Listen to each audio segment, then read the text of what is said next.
Hello, everyone. Welcome to the LTG show, episode 223. My name is Sean Wilburn. I'm Tony Hannity's. And I'm Andrew Lee.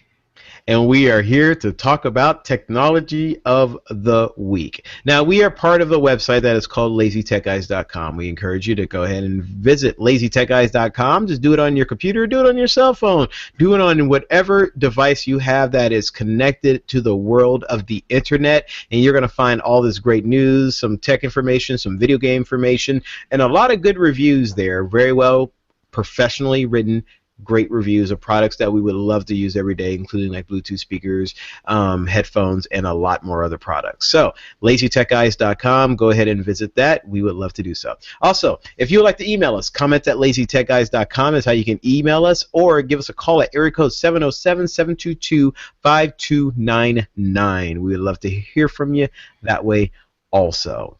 Now, on this show, we are going to talk about technology, a couple of things, a lot of look at mobile news here. It looks like we got here at Tony happening. Things about Lenovo screwing up some other watches, some leaks, a lot of leaks here. We're going to talk about a gold saucer, Andrew. yeah. Google's like up in there, like helping Google Music, making it just a little bit sweeter, and a lot of other stuff. But before we get too far into that, guys, actually, we'll start with you, Andrew. How are you doing today, man? Doing great, man. Just right in a caffeine rush right now. Yeah. But other than that, real life stuff. Just handling my business. Yeah. Handling his business. Don't mess with the Lee. Thanks, Tony. I do what I can. So, yeah, that was actually pretty good. Tony, how are you doing today, man? I'm good. I would be better if my daughter didn't have the flu, but I'm good. No. Oh. Yeah, I think that's what she has. Luckily, she, her fever's finally gone down a little bit, but she has a lot of the other symptoms, which unfortunately keeps me from work. Unfortunately, keeps the paycheck down. But my boss is uber understanding, so and she has kids too, so she knows how things can be. Got it. But aside from that, yeah, things are great. Well, we hope she gets well and all that. Thank you. Awesome. Now, before we get started, Tony always likes to talk about what things he got going on, and I want to share whatever or something that we have coming up here, and that is an upcoming review that we have on the website. We want you guys to check it out. It's going to probably go up, I believe, on Friday, by end of day, Friday, and it is going to be for this little doodad right here. This is a Bluetooth speaker from the Woofit company. It is from the Sackett company. It is called the Woofit. This is a nice little Bluetooth speaker. Tony, I know you're really into these things. You understand how helpful and useful these things are. Oh yeah, I mean, you've been to at least one of my gatherings. Andrew's been to a bunch of them, and whenever we have people over, instead of doing the whole sound system with the DJ and stuff, like, I just pull out, a little Bluetooth speaker that's maybe yay big, about $40-$50, and it fills the air here. Fills the room. People, enjoy it. Definitely not. You don't hear, the huge array of different instruments that you might hear if you have an actual speaker system. But it's good. It's very good and very portable, and I really like what you got there, and I'm glad that you were able to review it because you're our in-house sound guy, so you would be able to put it through its tests. And what do you think so far? I like it. Very cool. Right. But Review you got to soon. get the full review of everything because you yeah. gotta leave them hanging. Gotta leave you guys hanging just a little bit there. And by the way, this has been going on for a long time. We used to have really big boom boxes that would fill up a room, and we used to party off those and throw the cassette in. Let me listen to some Airbnb Rock Him, throw the tape in there, hit play on your larger boom box. You could fill out a room just fine and have fun, These Bluetooth devices have become the new way, and they've gotten really efficient and really small. So technology, awesome. But at the same time as a lot of technology becomes awesome, some companies don't really do the right thing with it in their hands, and Lenovo is the latest people to do the wrong thing. So, Tony, Yeah. Yeah. This is so bad. Like, so my day job, I recommend different computers to people, and up until now, my whole spiel when it came to the Lenovo area is, Lenovo is the largest computer manufacturer worldwide. I mean, yes, they're out of China, but they're very reputable. The hardware is great, and for the most part, that is 100% correct. Until maybe about a week ago, when it came to pass that Lenovo on their lower end laptops uses this program called SuperFish. Now, what is that, you might ask? SuperFish is actually created by a company called Comodia, and what they do, Comodia creates different programs that different companies can use, and one of their programs is a software development kit, which is called SSL Hijacker. And the way that Lenovo was using Comodia's SuperFish is that they would be able to insert ads that Lenovo would benefit from into your data stream. So no matter what website you were on, or I would assume that this would pop up as the way that this even came about was pop-ups were appearing. People were like, why do I have pop-ups appearing when I have all this extra, Kaspersky security and stuff like that? And it came to pass that, Lenovo was able to bypass all that with SuperFish. And, the idea is that, on lower end laptops, Lenovo doesn't make a lot of money on their hardware, so they put a bunch of bloatware on there, crapware that they hope that you would use, and then they did this as well. And so a lot of people were up in arms about Lenovo doing this, and rightly so. And the fact is, Lenovo doesn't make a lot of money by inserting these ads. And what makes it worse, what makes it worse is not so much just they did this. What makes it worse is their response to it was, yes, we're sorry, we royally screwed up, we're really sorry. But we thought this was going to be a good experience for our customers. And it's like, no, in what world would you ever think that, I mean, ads in general, we have ads on our website, and some are okay and some are not, and we do our best to monitor those that are not good. But in what world are pop-up ads good for anybody? I mean, they were completely justifying and rationalizing the use of SuperFish. But there's a secondary layer to this. SuperFish and Comodia, the way that they insert these ads and they use their technology is basically cracking the SSL, and they use an open certificate. And guess what the password is to use the certificate? It's Comodia, and it's not just Comodia on one Lenovo or two Lenovos. It's on all Lenovos. So if you knew how to take advantage of this, and people have already before it was patched, you could do a man-in-the-middle attack. And by that, you could, pretend you're just an ad and hope that someone would click that ad for free concert tickets to Justin Bieber. Like, yeah, of course I want that. He's actually pretty good lately. I hate to say he's pretty good lately. But in any event, like if that were the case, then this hacker would be able to get all your stuff just like any other man-in-the-middle attack. And so the fault is on Lenovo for outsourcing this to SuperFish. The fault is also then to SuperFish for using Comodia. And then Comodia, an Israeli-based company, is at the largest fault because they themselves have no security. Like, that's as bad as using your password being password. So I know Leo Laporte over on the Twit network, he basically said, I want to boycott Lenovo, which sucks because, like I said, they're the largest manufacturer worldwide. And second to that, they bought IBM ThinkPad as well as IBM's servers for enterprise, and then they bought Motorola. So yes, I doubt that this would come to pass in the future, that they would ever try to do something similar, but the fact is they did it. And the fact is, somebody higher up signed off on it and thought that, okay, maybe this is a good idea for our customer base. But the question is, are you assuming Lenovo, is Lenovo assuming that for whatever reason they only put this in their lower end laptops because the margins are so low that they need to recoup the money somehow? Or are they assuming that those customers that are buying those kind of laptops aren't as smart and they'll click those ads, and thus Lenovo would make more money?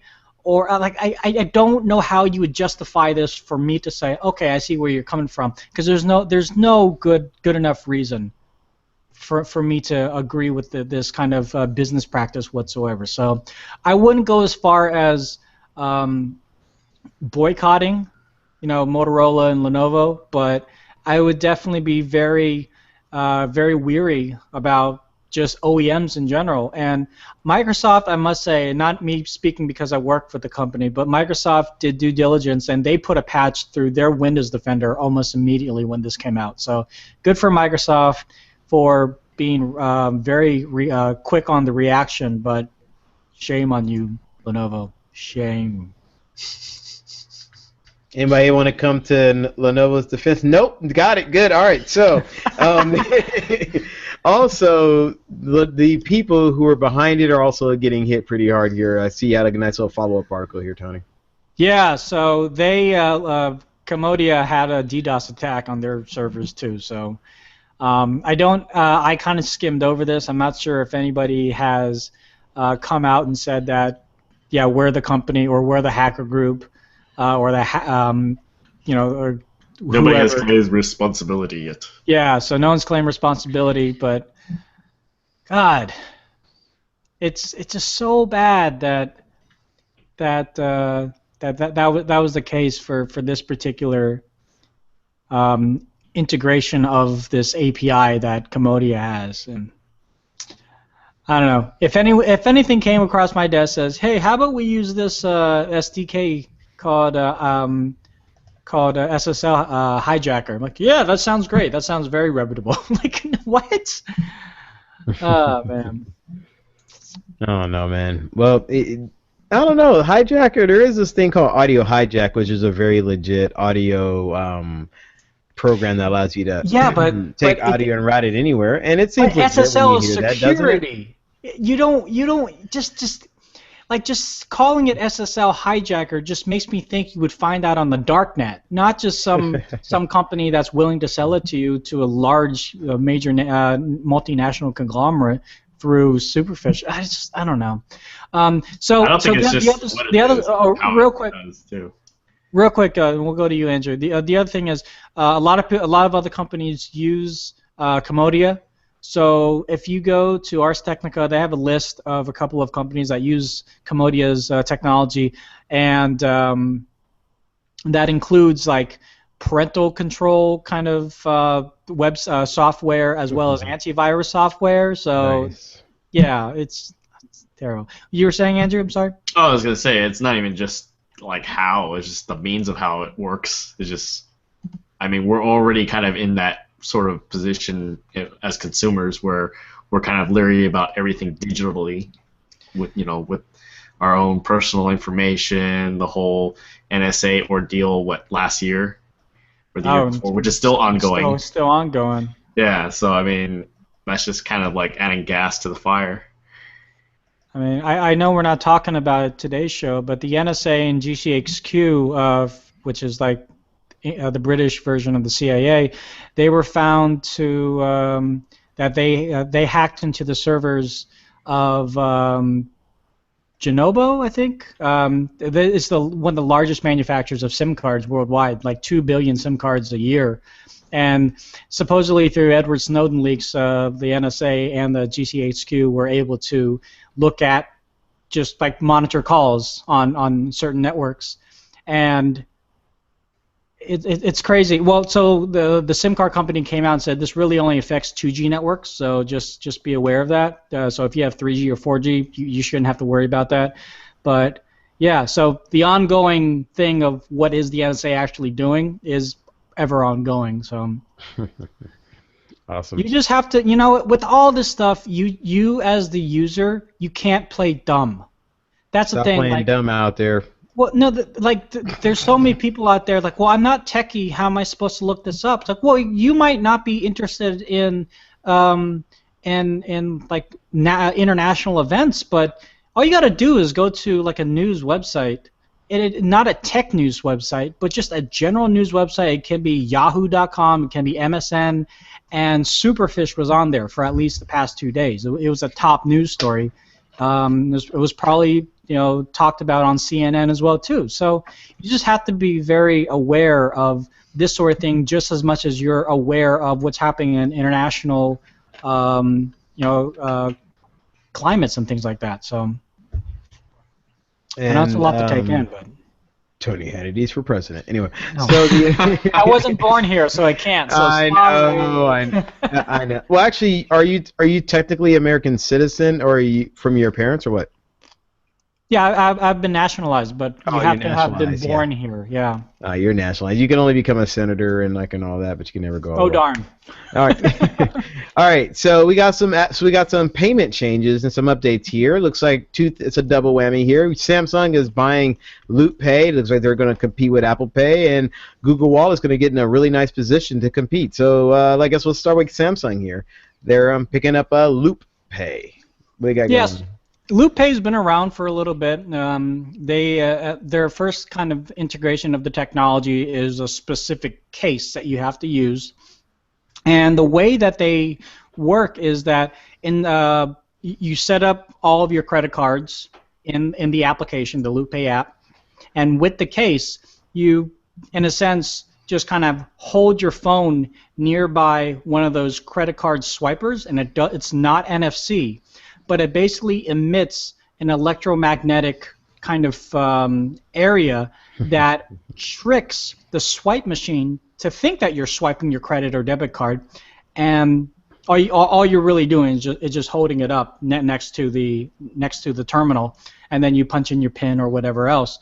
But it's an interesting technology, and it never really caught on. But the nice thing about Loopay is because you're not using any kind of NFC technology. You're just basically tricking these terminals. It's accepted in about 90% of existing terminal payments, whereas with Google Wallet and Softcard and Apple Pay, all these places, including mom and pop places, are going to have to change their terminals to accept NFC. So, Sean, if someone were to come into your place of business and they were to have Loopay, they would just hold up their phone. You might think of, what the heck is going on? Where's your credit card? And then on your end, you'll see that they've paid for whatever they're buying, strings, guitars, dongles. So basically, the rumor that Samsung was buying Loopay has been around for about a month now. And earlier last week, or maybe it was this week, later last week, it was official that Samsung did buy them. They didn't say exactly how much, but it's rumored that the Loopay technology will be integrated wholeheartedly into the Galaxy S6, which is poised to be announced this coming Sunday. That's really cool. I personally haven't used it. I definitely would like to see it in person because I've seen some demo videos. Obviously the PR marketing demo video from Loopay makes it seem really easy.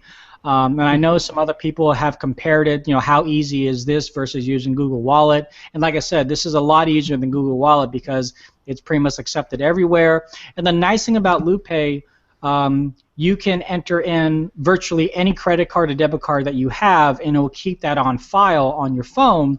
Whereas with Google Wallet is really just a prepaid Citibank MasterCard, and you're just reloading that particular card. Or if you happen to have Citibank credit card, you could put that there too. But I have neither, so I have to basically load this prepaid debit card through Google, and it's a hassle. And that's why I think Loopay could go far. But the question is, how is it going to work come October, November, when all these terminals are going to be requiring chip and PIN? So the Loopay founder, one of the CTOs, he said that they have a way to, again, trick the machine that the phone is a chip and PIN card, but they need the banks to work with. And so there's going to be a big question if the banks are going to jump on board with Loopay, or if they're going to continue doing their thing with Apple Pay, or our next story, Google Wallet. But have either of you? Well, I know Andrew, you haven't because you haven't had the ability on your iPhone. Or have you ever had the urge, not urge, but like the desire to be able to just tap your phone, or you're okay with pulling out your phone or pulling out your wallet to? Honestly, I think I'm just used to the trend of just using my regular card. Like I've never really had the incentive to do that. Not to say that I couldn't adopt that at a later time. It's just I'm so used to it now. Sean? Exactly how Tony is. I mean Tony. Haha. Exactly how Andrew is with it. I would like to compare it against digital downloads with gaming. A lot of people at first were saying, "Oh, I'd never get rid of my disc and stuff," and now people are like slowly going, "Well, you know what? This digital thing ain't so bad. It's not that bad, you know. It ain't so, you know. Don't still give me my freedoms, but you know, it ain't so bad." So yeah, essentially, people will take over this technology as people just try it out and like, and it more importantly becomes easier and more convenient. And like as Apple came up with that little fingerprint scanner that it makes it much easier for you to buy things. It makes it perfect. Yeah, it's super easy. That's the kind of hardware software integration that has to happen for this. Right, and they freaking bought the company that uses that technology. So it's like all these other companies are like, whoa, like we can make our own, but it's not going to be like Apple Pay's security. Like, what should we do? So well, you got to think outside the box now. Oh yeah, definitely. What I was going to say also too is what might make it a little more incentive for people to do it is get the banks to start picking up on this. Right, and that's the thing, like with Apple Pay, for example, the banks jumped on it almost without any kind of hesitation because Apple is Apple. And, when banks do it and, big box stores start jumping on it, it's kind of one of those things that although Apple Pay's percentage isn't as big as Google Wallet's percentage, it is growing fast, and the amount per transaction is way more than it is with Google Wallet. Google Wallet transactions are like maybe I'm just anecdotally $2 here, $3 here, but with Apple Pay, being able to pay for your groceries at an expensive place like Whole Foods, that's way more. That's more the business move that Apple made, being smart enough to get with these deals and get this stuff in those stores ASAP more than what Google's able to do. I mean, the fact that Apple is able to get all these abilities and be accepted in all these places and to get all these banks to play along has allowed this to happen. Right, Apple has that kind of clout.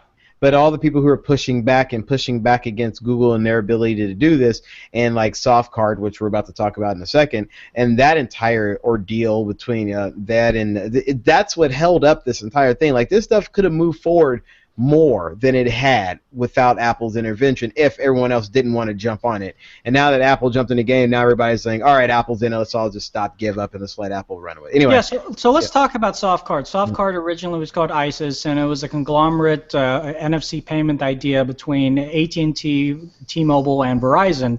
And when Google Wallet came out, a majority of us were like, yeah, that's exactly what I've been looking for. And like I said, although it is in essence a prepaid debit card on your phone, people have been looking for a touchless payment method that supposedly was going to be frictionless, very easy.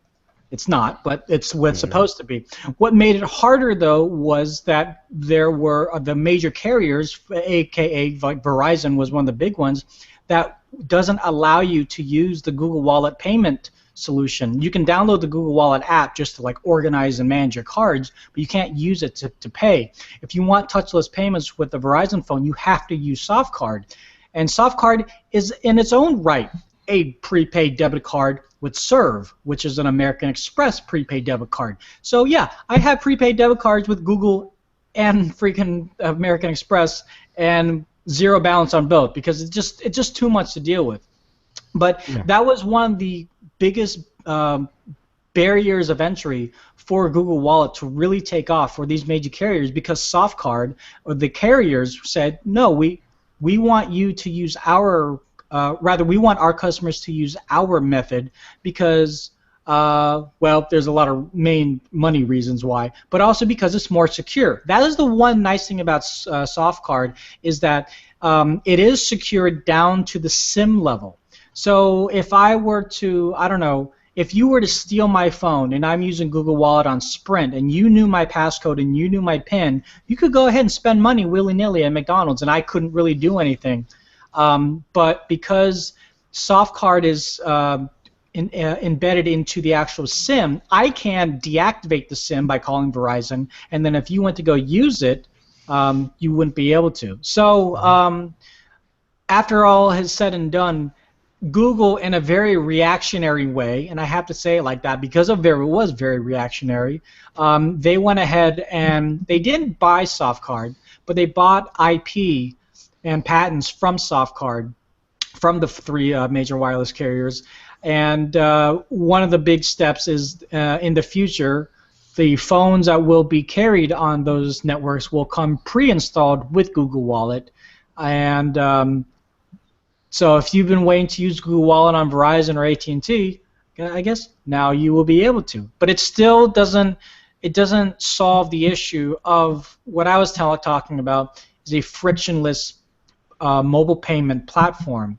Right, Apple Pay is like that because you can upload virtually any credit card, any bank, just like you said, Sean. They need to work with the banks so they can upload any credit card that you want. But Google Wallet, Softcard, haven't been able to do that. So I'm tentative about what this means. And then recently, in the last few hours, there was a rumor coming out that at Google I/O later on this year, they're going to announce a new API called Android Pay.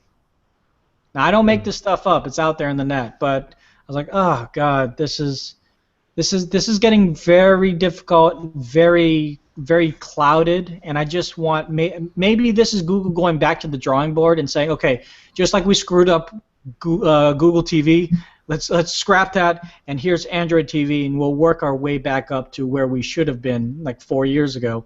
Here's Google Wallet. It's crappy. It's broken. Nobody's really using it. So let's just redo it with our new acquisition of the IP of Softcard and work our way back up to, hopefully where people will start using it and it's not so much of a headache.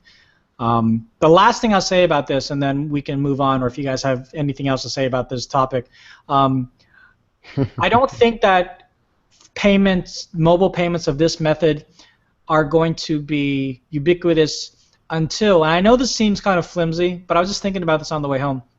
I don't think it's going to be ubiquitous until every restaurant you go to allows you to pay just by tapping your phone to their iPad or to their thing. Because right now, if you were the type of person that only goes to places to buy stuff with your digital driver's license like they have in that one state, and all of your credit cards are on your phone, well then you have to go to, you go to Olive Garden, you have to walk to the register with the person so they can identify your fingerprints. So there's still a broken place where you have to still bring your credit card with you. So I think that is going to be one. Again, it's anecdotal, but it's one of those places where if this is going to work everywhere, then restaurant businesses are going to have to say, okay, we need mobile payment taking things, and we have that. We do have that, but it's a credit card swiping thing, not necessarily an NFC accepting payment thing. So, but the technology is right around the corner to do it. The everything is ready to go. The positions are there. We already have the devices. We already have the ability to ring up sales on our iPhones. I actually went to Urban Outfitters a couple of years ago, and I was like, okay, ring it up, and the person pulled out a little iPad, wiped it, and I was like, oh, that's right. That's where they are already. So when they have this, so that when the server comes up to you and says, all right, would you like to pay? No problem. You can get no problem. Here you go. Stop. Thank you very much. You have a great day. Actually, that will be a commercial probably within the next 3 years, probably from the first restaurant that figures it out. But before we sit there and start doing that, let's take a break, guys. Let's relax a little bit. Let's sit back, chill out. And then after that, we're going to go ahead and power through the rest of these topics. But anyway, we're going to sit back, relax, and you know what? One way of relaxing, one way of sitting back and like just taking a load off and getting a lot of the stress off our minds and our fast lives is sit back and relaxing and reading a book. But Many times in our busy lifestyles, we don't get that opportunity, and that is why there's a service called Audible.com. Now, Audible.com is a audiobook club. It actually allows you to pretty much be part of a book club that they even give you a free book every single month. You get discounts on other books. You get recommended a lot of great books that will be up to things that you like. And no matter what you're into, you'll find something there that works for you. Like, for example, if you're into mysteries and thrillers, histories, or classic books, you'll find some stuff there. Biographies, kid books, romance, and more. Just about anything you can imagine.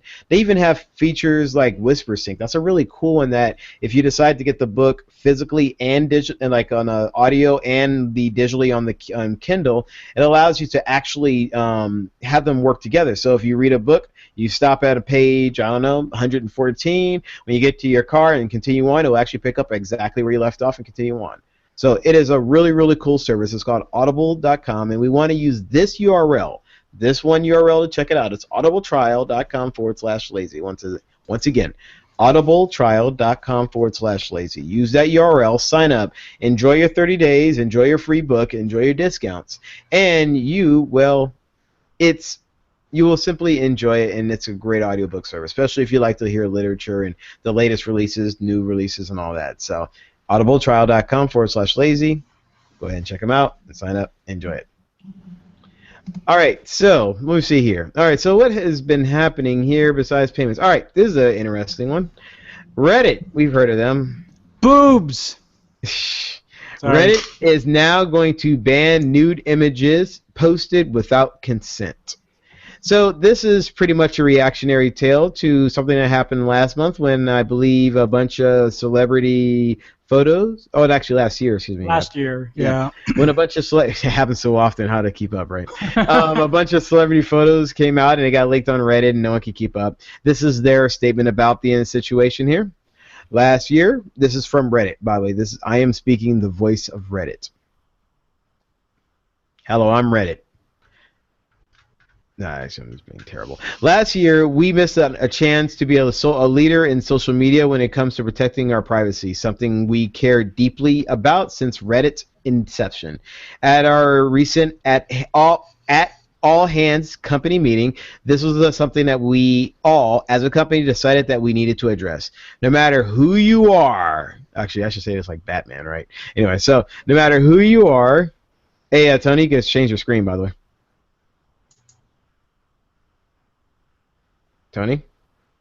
Oh, I think we lost him. Really? It's still on the other screen? Yeah, over here it is. Yep. How about that? Blank. All right. Oh, you keep talking. All right. So make sure you select my screen, okay? All right. Hooray!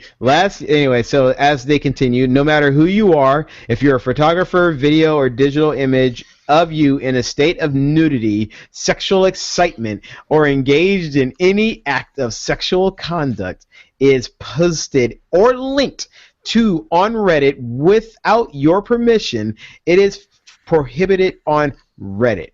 We also recognize that violent and personalized images are a form of harassment that we do not tolerate and will be removed. We will remove them as notified or when notified. As usual, this will go in effect in 2 weeks, March 10th, 2015. All right, guys. No more. All right. No more. So all you bad Redditors out there passing your porns around, you youngsters doing your stuff, you can't do that anymore. Reddit's going to crack down on you to make sure you don't do that anymore. Yeah, so Google did this too. Yeah. As of March 23rd, you're no longer going to be allowed to use Blogger to create a site to publish pictures like this. And if you already have pictures like this, your blog will automatically be changed to private, and you'll have to start inviting people into your readership, which may or may not be a good idea. But all this really does is just move people over to Tumblr. That's all it does. I'm not kidding. No, I mean Tumblr.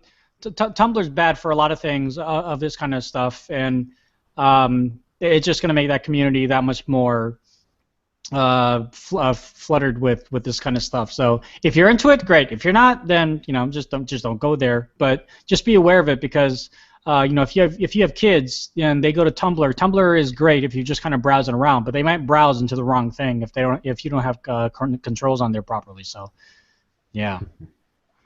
All right. Now we're going to talk a little bit about mobile payments again, Apple Pay, the success of Apple Pay, and this time we're going to take it from the bank's angle. Chase. We know that J.P. Morgan Chase, they've been very much right there, a partner, and weren't they on stage like there with, or they were announced saying, hey, they're one of our biggest partners with like Wells Fargo and Bank of America, right? I don't think they were on stage, but I think they mentioned Chase as one of the initial partners of Apple Pay. Well, Chase apparently loves Apple Pay. They're big fans of it. According to Apple Insider, people all knowledgeable inside of Apple, knowledge of inside it, not Apple. No, anyway. All right, Chase has said that the Apple Pay users are the kind of fiscally attractive and engaged customer the bank likes to associate with. And they even presented charts.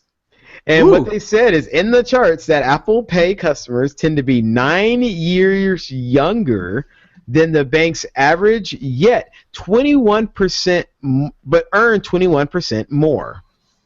They also they constitute to a greater portion of overall credit card spent. Yeah, this just means if you do it right, people are going to use it. That's great. No, this is great. Actually, this is also telling me that banks love people who go into credit debt, and they always love getting the younger customers, especially if they're young. Yeah, exactly. Let's get them into debt while they're young and stupid. Oh yeah, that's pretty much what they're saying. They're like, we love the Apple Pay guy. They're young and they love credit card debt. Let's take this. We love these guys. I'm like, we'll give them 0% interest for 6 months. They'll buy new furniture for their dorm, and then we'll crank it up to like 13%. Like, what? The heck just happened? Yeah, it doesn't matter which of those banks you do; they'll all do it to you. No, yeah.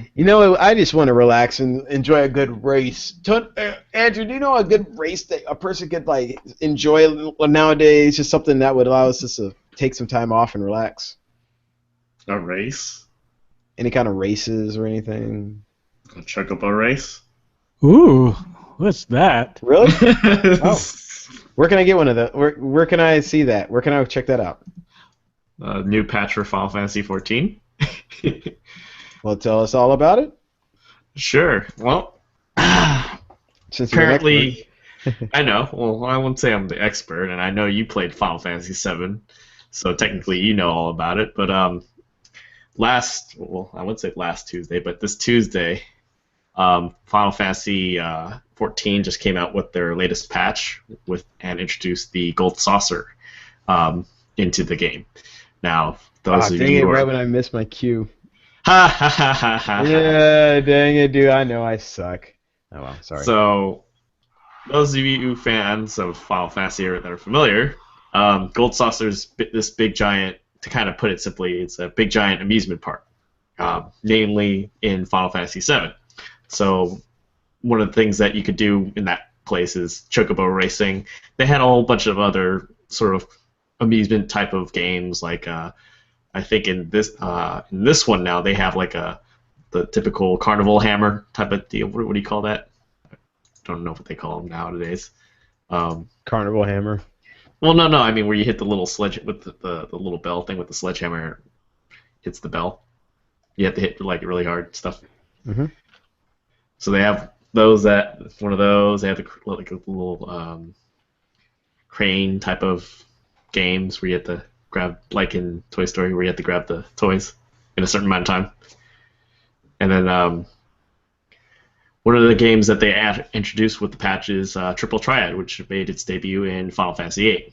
So one of the big favorites of Final Fantasy fans out there, aside from other updates and story content and so forth. But yeah, Gold Saucer. I actually have a video on that on our YouTube channel if you guys want to check it out. But yeah, it's pretty fun. Did you have fun when you're this giant cactus all about? Gold Saucer, bro. That's what you got it. No, I'm just kidding. You know, honestly, I know they explained it while I was playing it with it, but I think I was like half asleep when I was doing it. But I guess it's like I call him Pipsqueak for some reason. What, the chocobos? No, this giant cactus. Oh, the cactar. It's called a like one of, cactar? yeah, it's actually one of the mascots in Final Fantasy. They have like a whole bunch of different mascots. But yeah, that Slish thing, that thing. Yeah, So they have those type of games there. that mascot would sometimes show up randomly in a battle, and you're like, oh crap. And I forget if either you had to kill it fast and it tried to run away, or it was ridiculously tough, and you'd be like, oh crap. I forget which kind of enemy it was. 10,000 Needles Death. Yeah, it's something like you see it, you're like, oh crap. You just either get your guys up and try to fight or get out of there. It's not worth fighting. So yeah. And it's like really small too. That's what drives it's really the real one is like really tiny. Anyway. Yeah. So it's live, it's active. Go ahead and download it. And even they set it up so that people in the free version, because the free ones can go up to level 20, you just got to be level 15 and you can check it out, right? I think so. I haven't checked because I was the character that I'm playing is all maxed out right now, so level wise. So. Ooh. But yeah, you just unlock it through a quest. Sorry. Ooh, I'm just sorry. It's all maxed out. Sorry. I'm like level -2. I know. Thanks, guys. I don't know anything in the Final Fantasy universe. Now, you're a Twitch user also, right? Yeah. All right, so did you hear about TwitchCon? Yeah, I actually got this this from a friend, a very good friend of mine, Mark. Thanks for the shout out. But yeah, he forwarded me this that Twitch is going to have its own new fan convention in San Francisco in September. And I was actually checking around to see if they've done one before in the past, and the only thing that I was able to dig up was that they had purple Twitch hoodies. And I'll leave it at that. But it's going to be in the Moscone Center, September 25th and 26th. So familiar ground for me. At least I know how to drive there this time and not get lost. But they did say that besides the obvious networking and fan mingling, Twitch says that the attendees can experience live content and learn from the community's thought leaders in a way that was pretty vague. So aside from the little blurb that they had through a press release, they didn't really say specifically, what's going to be there, who's going to be attending, and so forth. But I mean, you guys have any guesses? Because I can't think of any right now. Well, I would assume the top Twitch, or at least some of the top Twitch broadcasters are going to be there. Mm-hmm. Kind of similar to a YouTube convention, where they tell other Twitch users that are up and coming, how to gain more followers, if they do any kind of advertising or like Patreon kind of thing to increase their budget so they can get a better camera, or increase their internet speed so they get better bandwidth and things like that. There's going to be a bunch of announcements coming out of Twitch where they'll say something like, now that we're part of Amazon, we're using AWS to the fullest extent, blah blah blah blah blah, and probably a few other like updates to their mobile apps and other things that you can do with Twitch on the go, and because mobile is obviously very big, and wouldn't it kind of be cool if you were in a situation where you're playing a mobile game like Monument Valley or something like Clash of Clans, for example, and you were able to, I don't know if you can do this now, maybe you can, but if you could broadcast your Clash of Clan, clanning around, whatever you do in Clash of Clans, and I don't know, but then also using the front-facing camera of your phone, it would show you and your reaction, and you were still able to do what you do on the computer, but just from your phone while you're on your lunch break or something. I mean, again, I don't know if you can do that now or not, but that might be a big announcement that would be coming out. So, yeah. I don't believe so yet. I actually have the Twitch app on my phone, and you're able to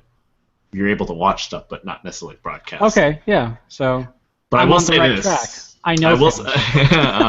I will say this though, that kind of surprised me when I started cleaning up my own Twitch account, was that they do have a music section on Twitch that's in beta right now. Oh, really? So what do you do in the music section? I guess it's a lot of people that are just broadcasting because I know I guess they're considering like hosting live concerts and musicians. Yeah, it's on the bottom part of that article. Good. But yeah, I already saw the section. I was like, oh, okay, because they already have like I think on some of the feature feeds that they have, occasionally they might have somebody that's playing like game tunes from like certain video games.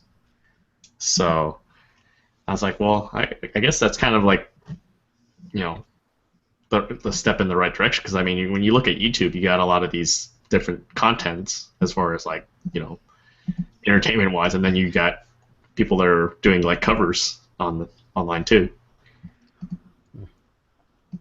So either way, I think it's cool. Yeah. Twitch is being smart and does say, hey, we got a killer streaming service that allows us a lot of viewers to look at us. And it's free too. When does people use that? Oh, I know, concerts.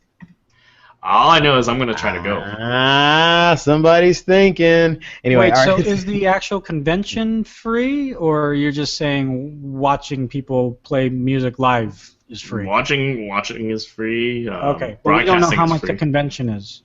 Right. That remains to be announced. Okay. If anything. All right. I would say 500. $250. Maybe. Yeah. All right. I'd buy that for $1. The fact that you bring out that quote is freaking awesome. Google Music, I like it. Tony, you use Google Music? Oh yeah. Andrew, do you use Google Music? No. This might actually can get you to change over. Google is really changing things up. They are offering someone the ability to upload 50,000 of their own songs to the cloud for free. What? Andrew, what this means is your entire library of every song that you own, because I guarantee you have less than 50,000, upload it at your fingertips. Then you go to your phone, you download the Google Play app, and then you can play them anytime you want. And it's free. You don't have to pay for it. How does that sound? I don't know. Depends on their library catalog. No, it's your library. Your library. It is your library. You know that Warren G. upload. The Warren G. regulated song that you like so much. Music, all of that stuff that you post on Facebook that I do enjoy from time to time. You could download that track and just put it into your library that you can pull on your own. Anywhere in the cloud. So you can go to your friend's house, you're hanging out, load up to the computer, light up your thing, bring up your Google account, log into your Gmail account, hit a button. Now all your music is waiting for you, and you can play and have a party there. And doesn't cost you $1. Can I just say that's really cool? Thank you. I mean, Andrew, accept it. It is an okay deal. This deal works. This is a okay deal. But it's not even like a deal. It's just here. This is what they're doing. It's here. So, this is us. This is what we're doing now. It's just. Man. Because it used to be 20,000 songs, which for me was more than enough. I know, Sean, you have a bunch. So but hey, check it out. I had to pick. I actually did not select a few, and some of them I did not do.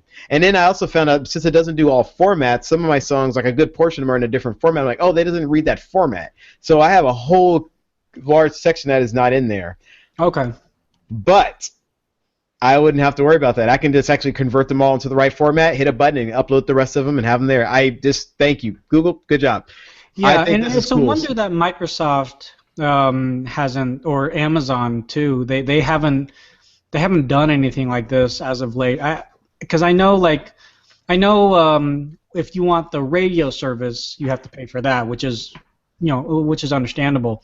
But like even Microsoft, like you can't even put your stuff into OneDrive and be able to use like the Xbox Music app on my Surface to listen to those songs from OneDrive. Like I'd have to open up the OneDrive app on the Surface and then download the tracks and then listen to them that way. And that's so broken. And because they're not a software company. Oh wait, my bad. Go outside, Sean. Just go to your left and Dude, just all keep right, walking. talk about Andrew. I mean, not Andrew. Talk about let's talk about Andrew here. Now let's talk about the new work tools coming out for Android phones. You kind of hinted at them already, Android Pay, but I guess this is what the official API or what is this got going on here? I have no idea. I Oh, literally, yeah. I'm oh, gonna let you talk about it. all right. Well, Google is releasing Maybe a the folks in our set. Q&A session might have some questions or comments about this, but I have nothing. Hang on a second. And let's see. Yeah.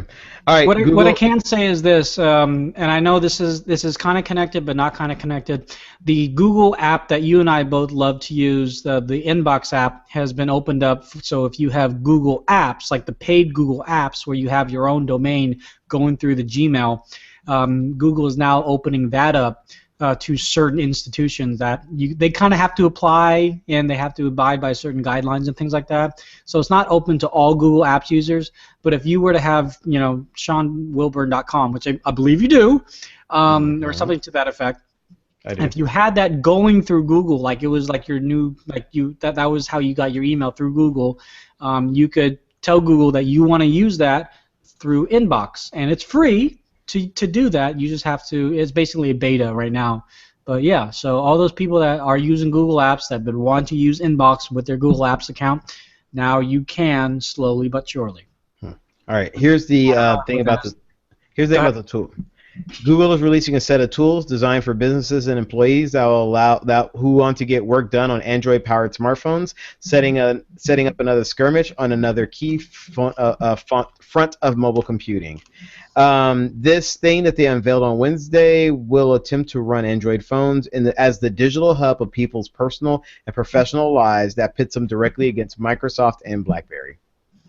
So that is what they're doing. So the API, they're doing it. Looks like they're going to compete more, and we'll give you guys more about that as we discover more. All right, now let's get mobile, guys. Let's get mobile.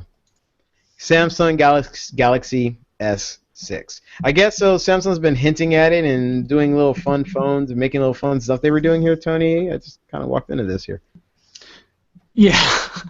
So this is actually pretty funny. There have been, every year with any kind of major launch of any phone, there's a bunch of concept designs that are going out there, and some of the concept designs are really they're completely off the wall. Like, how would that ever become a phone? Like, it doesn't make sense industrially designed wise, and just how our electronics work. It just doesn't work, but they look really cool. And so to kind of go on that hype, Samsung said, okay, well, if you guys are going to go out and design Samsung phones that you think that should be designed, we're going to do the same thing. So Samsung basically trolled the internet, and they created their own design. So this is I don't know what this is, but is it a see-through Samsung phone? I dig that one the most, by the way, of all these. That one looks like a remote. It looks like a Wii remote to me. This one looks like a stereo. I like that second one. I would like to have that on my counter. I would like to have, right. Yeah. That would be, if that thing sounds good, I would dig having that. Like, you hit a button, it goes, and the sound comes out. I'd buy it right now. So they're saying that in relation to the rumors that have come out. So one rumor is one feature we might see is a forward-facing stereo speakers. So Samsung put it to the max and said, "Oh yeah, we're gonna have forward-facing speakers looking like a stereo." I'm like, no, you're not. Oh god, that's funny. The next one is the new Galaxy is expected to be durable. They put it on a pillow. They put it on a pillow. This Samsung Galaxy display is supposed to reach onto 3 sides. Well, there you go. There's 3 sides for you. I don't know how to explain what that is. If you're listening to the audio podcast, you just have to look at these pictures. They're pretty. Triangles stacked on top of each other. Thank you. Thank you. There you go. Literally. A phone that can be extended, and then we're back to the one phone that Sean really adores. The rumor points to an all-glass Samsung Galaxy. Well, Dude. Here's all glass. I've seen that with automobiles, but phones, really? Well, yeah, I mean, ever since like the iPhone came out, or even before then, like people have been they hear these rumors and they're like, well, I'm a designer, and if I were to build a phone, this is what I would make the next. The first iPhone, when the first iPhone came out, months before it came out, there was one rumor that it would open up to a touchscreen phone. I don't know if you guys remember this, but I really liked this concept video because it was still a full screen touchscreen, but it had like these covers, and the way that you would get into it is you would open it up from the middle, and I don't know, it just the way the concept video made it look was very aesthetically pleasing, and it to a certain degree it made sense because up until then we never had a phone that was full glass touchscreen on the front. It was always buttons, and I believe this had buttons on the front as well too. It was like, okay, yeah, of course that's how they're going to do it. Obviously, that's not how they did it. But concept of anything, whether it be cars, phones, watches, it stretches the boundary of the imagination, and I really enjoy that. But what bothers me is that people believe them way too quickly. And they say, check out this new concept from Samsung. It wasn't from well, these are from Samsung, but all the other ones that are out there aren't from Samsung. It's just some guy that's really good on a drawing pad and is putting the Samsung logo on it. So just be very wary about when you see anything that says concept, unless you can actually touch it and feel it and lick it. But until then, these are just really good drawings. That's it. But they were on the internet. Everything on the internet is. Anyway, so LG. Now we talked about the Urbane. Yep. We talked about the Urbane before, and I guess it has been revealed that it does not going to use Android Wear, that protocol that Google's going on. I mean, what is this something different? Are they rebelling, or is this like a unique version of it? Oh no. So they're still pushing out the Android Wear LG Watch Urbane. Okay. Which is Android Wear. There's a second variant of the Urbane, which is LTE powered.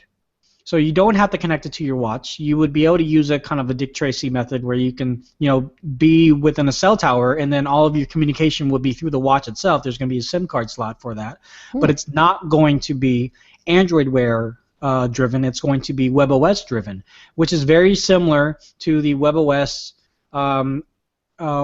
watch that they were displaying at the Audi event at CES. Now a lot of people are like, "Wow, is that the new Android Wear watch?" Like, no, this is a WebOS powered watch, and so the LG Urbane LTE is going to be running that same operating system that was on the other watch back in January. So if you want LTE on your watch, you ain't going to go Android Wear. But if you don't care about that, then there you go. This is probably not coming out in the United States for quite some time. It just seems to me that this is going to be a South Korea thing for a while. But, hey, what do I know? All right. Then apparently at Sony tablet was also leaked ahead of Mobile World Conference here. Congress. Ah, dang it. Every year, Sean. Every year. Hey, as soon as I said it, I was like, oh, wait, dang it. You're trying to put the words back in your mouth. No, don't say conference. Well, they've already spilled out and they're all over the ground. So, all right, so what's the deal with this tablet? What are they leaking about this one? Yeah, so, just another leak. What's some faces? Sony, they are not having a big press event like Samsung and HTC are having, but they are going to be unveiling new tablets. So there's the Xperia Z4 tablet by Sony. Supposedly, it's according to this Xperia Lounge, it's going to have a 2K display with the latest ultra-fast processor and industry-leading battery performance, and will deliver unrivaled entertainment in a lightweight premium body, I would assume, or premium design or something after that word that is being covered by the more info. But yeah, I mean, the last Xperia Z tablets that came out last year, the people that did get a chance to review them said that they were very, very good. So this is just Sony really pushing in the mobile sphere, trying to get back into relevance. because the last thing that Sony pushed out was that, what was it, $4,000, Walkman. I forget how much it was. There's a market for that. No, there's a complete market for that. There's a huge market for that, and I know what I said last time when we talked about it, but there's definitely a market for that. But it's so niche that Sony is trying to get back into the everyday market. Can you agree with that? Absolutely. No, okay, not at all. No, okay, they hate the everyday market. So in the everyday market, if you are looking for a tablet, and I don't know how big this is going to be, but according to this leak of the photo, it's supposed to be uber thin, and yeah. But like I said, the big events on the Sunday are going to be HTC and Samsung, and unfortunately, it looks like these videos that The Verge loaded up have been removed by the user, so I can't show the videos. But the HTC M9, and HTC has already confirmed that is the name of the new phone, will not have the Duo Center, so it won't have the 2 cameras on the back, but it will in fact have a higher resolution megapixel camera, most likely a 20 megapixel camera. Let's see what else here. The video that used to be there showed a new home screen, and shows you different apps based off your location, kind of similar to Yahoo's Aviate launcher, which showed different apps depending on what you would normally do during that time of day, or depending on what it was that you were looking for. It has a new boom sound, so it's supposed to be louder and crisper with Dolby surround sound. Boom sound. Yeah, so I'm just going to wait for Sunday. But if you want to see the HTC One M9 in detail, just type that into your favorite search engine and you'll see it. I mean, this is when it comes to these companies, they either really just love the pre-leakage of their stuff before the actual press event, or they're just really bad at it, and they're just dealing with all this leaking, and they're hopefully going to fix it next time. But I, for one, from what I've seen, it very much looks like an iPhone 6. I will say that up front, because it does. There's no arguing about that. If what I saw is the final rendering and final design of the phone. But even with that being said, that's not a bad thing. It's just a thing, and the iPhone 6 obviously sells really well. So if you're going off aesthetics, then you're going to like the way that the M9 looks. And I just hope that the rear camera is finally a better camera than what they've been trying to tout with the Ultra Pixel in the last 2 iterations of the HTC One. So, yeah, we got just a few more days left, and we'll find out on Sunday. Awesome. What about this Moto E? Did you check that thing out? Did you see this little thing? I guess it's a new lollipop phone, $150. Is that some kind of... so the Moto E is entry level, kind of. It's probably just going to go to the prepaid MVNOs of the United States specifically, and then to the other carriers worldwide. It's not meant to be a flagship phone crusher or anything of that, but like you said, it's $150 without contract. So in the world of prepaid phones, usually when you get a phone that inexpensive, they're kind of crappy, but Motorola has done really well in the past, especially with the Moto G and the previous Moto E, of having very inexpensive phones that run very smoothly, very nicely. The Moto E now has LTE. Before it was only 3G, and has a bigger screen, and it also has a front-facing camera. Everything else is pretty much bare minimum specifications, nothing really to write home about. 8 gigabytes of internal storage instead of 4. Like you mentioned, it has Android 5.0 Lollipop.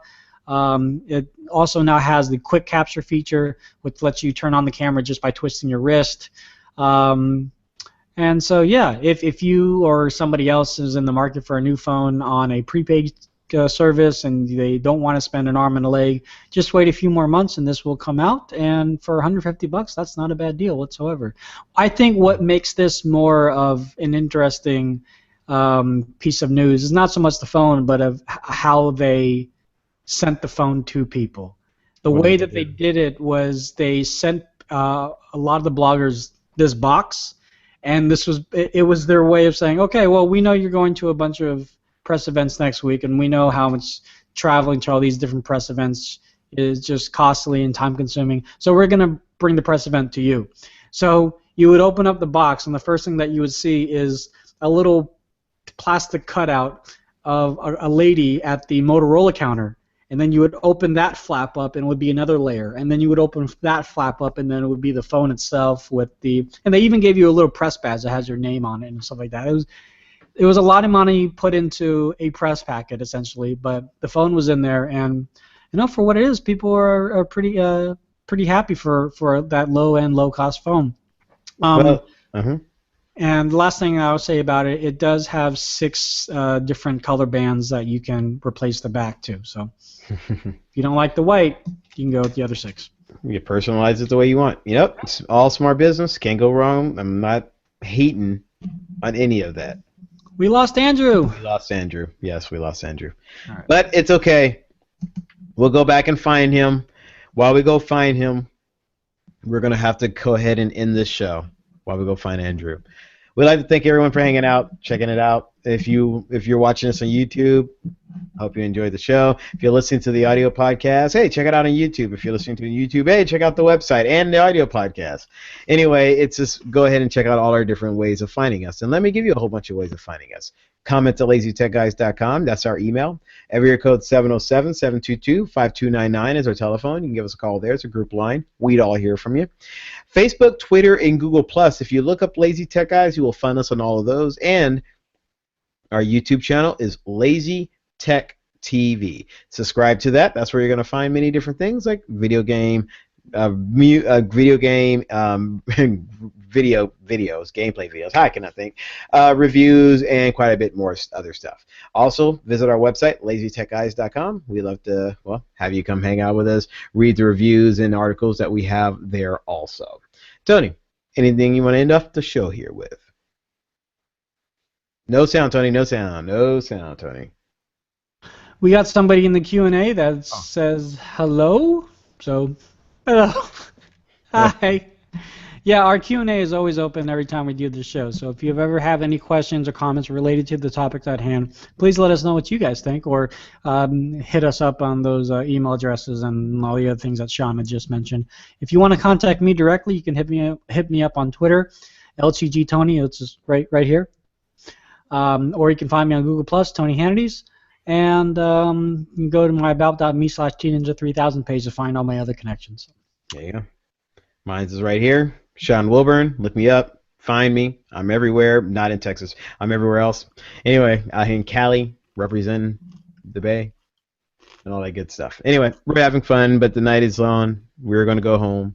We're going to enjoy this evening, go to sleep, and relax with the thoughts of circuits and circuit boards in our heads. Thank you again for hanging out with us. We'll be back next week. See you guys later. Have an absolute great weekend. See you next week. Bye.